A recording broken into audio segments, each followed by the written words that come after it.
Nosaltres coincidim en que, com comentava el company d'Esquerra Republicana, fa mal als ulls que haguem de pagar 600.000 euros a Núñez i Navarro, però en aquest cas per això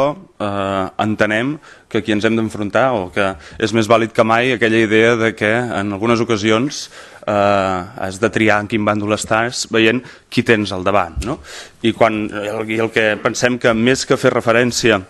a la gestió que hi ha hagut amb tot el procés urbanístic lligat a Can Sant Pere, el que hem de recordar és a qui ens enfrontem, bàsicament, que ens enfrontem a un empresari que s'ha dedicat a destruir el país en base a l'especulació urbanística, que s'ha dedicat a extorsionar les administracions públiques. Això que estem pagant és per una llicència que Núñez i Navarro demanava amb el pretext de fer una fàbrica que en realitat no volia construir i que en realitat l'únic que volia és acabar demanant indemnitzacions a l'administració, no? I per tant el que hem de posar sobre la taula és el rebuig, penso, com a plenari i com a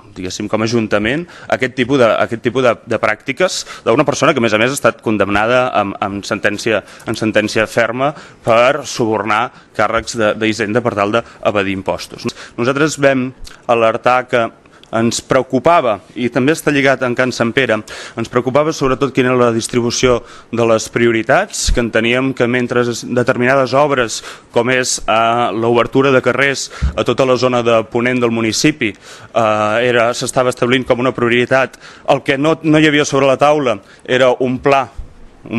financer per tal d'acabar executant l'expropiació de Can Sant Pere, i per tant ens preocupava que les prioritats actuals poguessin condicionar l'execució d'un compromís que es va adquirir en una consulta ciutadana com és l'expropiació de Can Sant Pere, i per aquests elements, per coherència amb el que vam votar amb el pressupost i per aquesta divergència en les prioritats, dic que hi votarem en contra, però que quan toca enfrontar-se a Núñez i Navarro tenim clar de quina banda hem d'estar.